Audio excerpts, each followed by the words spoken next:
नमस्कार दोस्तों, मैं कृष्णाकांत आप लोग का बहुत बहुत स्वागत करता हूं आपके अपने चैनल पर। दोस्तों, आपके लिए आज ये चेहरा नया होगा और सभी लोग जीरो से स्टार्ट करते हैं, तो मैं भी आज बिहार बोर्ड 2024 एग्ज़ाम इंटर के लिए जीरो से स्टार्ट किया हूं।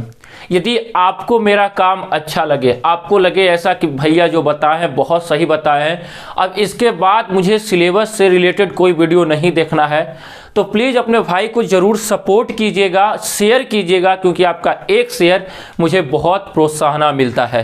तो ज़्यादा बातों को न बताते हुए चलिए सबसे पहले अपने मुद्दे पर आते हैं। बिहार बोर्ड इंटर एग्ज़ाम 2024 जो लोग अभी से तैयारी करना शुरू कर दिए हैं, बाकी बेहद अच्छे बच्चे हैं जिनको लगता है कि मुझे इस बार 400-450 लाना है, तो उसके लिए बहुत लोग क्या करते हैं कि फिजिक्स केमिस्ट्री मैथ जो है वो ही पढ़ते हैं, हिंदी इंग्लिश को क्या करते हैं वो छोड़ देते हैं, सोचते हैं कि अंत के एक महीने में पढ़ा जाएगा। वो आपकी सबसे बड़ी भूल होती है, क्योंकि हिंदी इंग्लिश जो है वो अच्छा स्कोरिंग करता है। अभी मैं आपको सिलेबस में बताऊंगा कि आप कम मेहनत में भी यदि डेली 1 घंटे भी इंग्लिश और हिंदी को देते हैं तो आपको तो वो भविष्य में काम देगा ही देगा। इसके साथ आप 85+ हिंदी और इंग्लिश में आ सकते हो। जो नॉर्मल लड़के भी होते हैं वो जो हिंदी इंग्लिश नहीं पढ़ते हैं वो 60-65 पे रह जाते हैं, जिनसे क्या होता है उनका रिजल्ट 350 से 400 के बीच में रह जाता है। यदि आप भी चाहते हैं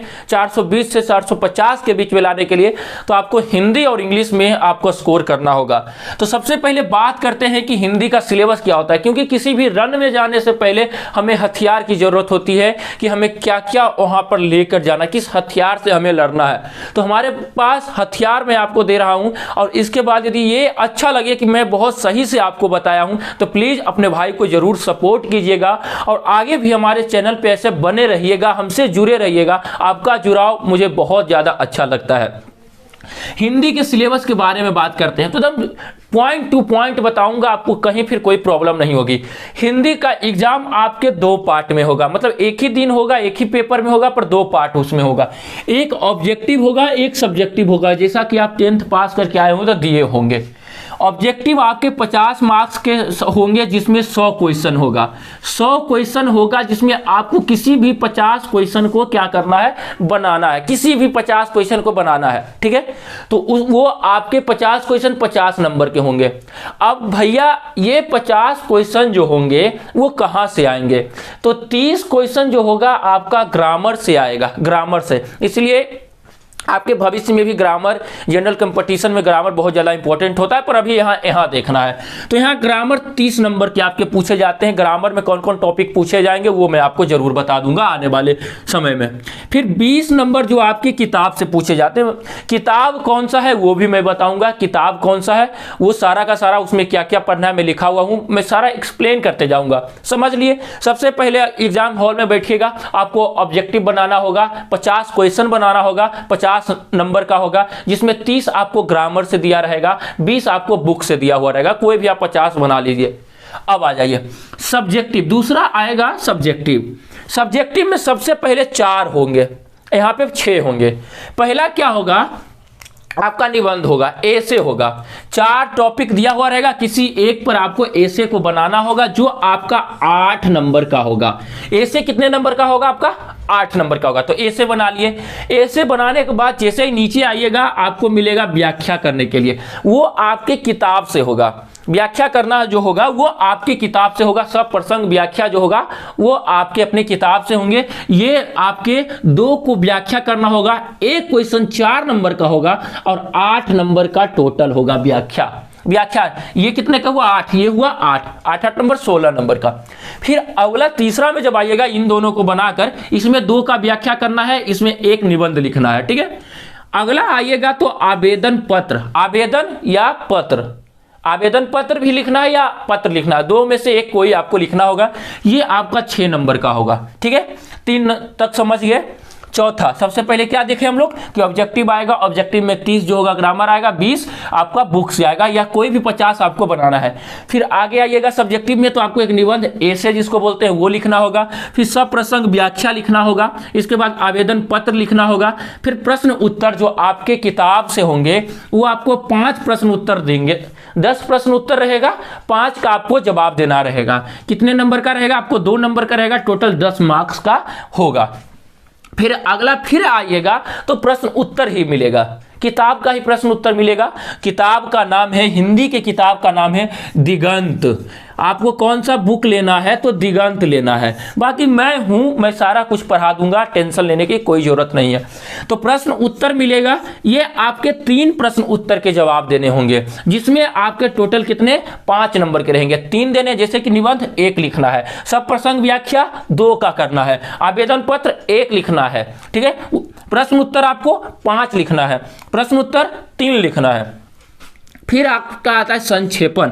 एक पैराग्राफ दिया हुआ रहेगा, उसको बोलेगा कि 8 लाइन का रहेगा, 8-9 लाइन का, उसको बोलेगा सब प्रसंग अथी के संक्षेप कीजिए, उसको छोटा कीजिए। वो मैं आपको बताऊंगा कैसे कर रहा है। ये आपका 4 मार्क्स का होगा, 1 संक्षेपण रहेगा। अब देखिए, इतना समझ लिए कि सर पढ़ना क्या है, वो तो हम समझ लिए।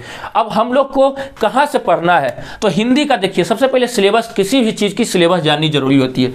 हिंदी का आइए, हिंदी के पुस्तक का नाम है दिगंत। हिंदी के पुस्तक का नाम है दिगंत। दिगंत में आपको आएगा गद्यखंड और पदखंड। गद्यखंड मतलब कहानी निबंध जैसा होता है, पदखंड कविता के जैसा होता है, ठीक है। तो गद्यखंड में आपको क्या पढ़ना है? सबसे पहला जो नाम है, वो चैप्टर का नाम है बातचीत। बातचीत, चैप्टर का नाम क्या है? बातचीत। दूसरा है उसने कहा था। दूसरा क्या नाम है? उसने कहा था। तीसरा जो चैप्टर का नाम है संपूर्ण क्रांति। चौथा अर्धनारीश्वर। 5वां रोज। 6ठा एक लेख और एक पत्र। 7वां ओ सदानीरा। 8वां सिपाही की मां। 9वां प्रगति और समाज। 10वां जूठन। 11वां हंसते हुए मेरा अकेलापन। 12वां तिरिच और 13वां शिक्षा। ये आपके हैं इतने। गद्य खंड में आपको इतना पढ़ना है। अब आइए पद खंड में। पद खंड में करवक, पहला चैप्टर का नाम है करवक। आइए सबको मैं पढ़ाऊंगा, एक एक चैप्टर को एक प्लेलिस्ट बनाकर मैं डाल दूंगा, उसमें आप सिर्फ यहाँ पर ये किताब को एक बार पढ़ना चाहिए। किताब पढ़ना अच्छी बात है, किताब भी पढ़िएगा एक बार हम आपको संक्षेपण में बता देंगे यहाँ पे आके कैसे कैसे क्या होता है, तो बहुत अच्छे। करवक, फिर पद, 2 पद आपको पढ़ना है। चैप्टर 2 में भी पद है, चैप्टर 3 में भी पद है। छपिए, ये सब क्या है अभी आप सब देखिए, आपका अभी सिर्फ काम है देखना, समझना, समझाना मेरा आपको काम है। फिर 5वां एक कवित नाम का चैप्टर है, उसको पढ़ना है। 6ठा तुमुल कोलाहल कलह में। 7वां पुत्र वियोग है। 8वां उषा है। 9वां जन जन का चेहरा एक, जन जन का चेहरा एक। ये सब कविता का नाम है, उसको आपको पढ़ना है। फिर अधिनायक 10वां प्यारे नन्हे बेटे को। हार जीत 12वां। 13वां गांव का घर। इतना कविता है, 13 इधर है, 13 इधर है। 26 चैप्टर हुआ हिंदी की किताब में, ठीक है। 26 को कैसे पढ़ना है, क्या पढ़ना है, मैं आपको बताऊंगा। सबसे ज्यादा इंपॉर्टेंट व्याकरण। व्याकरण लड़के छोड़ते हैं व्याकरण, और नंबर यही उठाता है। व्याकरण में सबसे पहले आपको मुहावरे पढ़ने हैं। मैं दूंगा 100 दूंगा, 200 दूंगा, उससे ज्यादा नहीं आएगा। फिर समास, फिर लिंग, संज्ञा, विशेषण, कारक, सर्वनाम, उपसर्ग, प्रत्यय, संधि, विलोम और समान अर्थ। इतना समान अर्थ ही हो गया। इन सभी में संधि विच्छेद आएगा, कौन सा समास है वो आएगा। ये इतना हिंदी का सिलेबस आपको 2024 के लिए पढ़ना है। इससे फालतू आपको कुछ नहीं पढ़ना है। इसमें मैं आपको पारंगत कर दूंगा, व्याकरण में मैं आपको पारंगत कर दूंगा। व्याकरण में आपको कोई प्रॉब्लम नहीं होगी। मैं आपको आवेदन, सप्रसंग, व्याख्या और संक्षेपण, जहां लड़कों का नंबर कटता है उसमें मैं पारंगत कर दूंगा।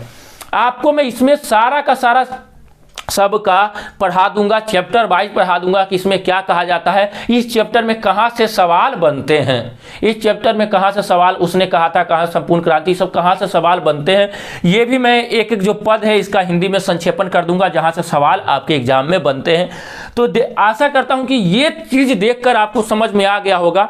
बाकी यदि आपको वीडियो ये अच्छी लगी तो प्लीज़ वीडियो को शेयर कीजिएगा अपने दोस्तों के साथ जो इस बार 12 2024 का एग्जाम दे रहे हैं। हमारे साथ जुड़े रहिएगा, हम आपके लास्ट दिन तक आपके साथ रहेंगे। तो आज के लिए इतना ही। जय हिंद, जय भारत, वंदे मातरम, जय बिहार।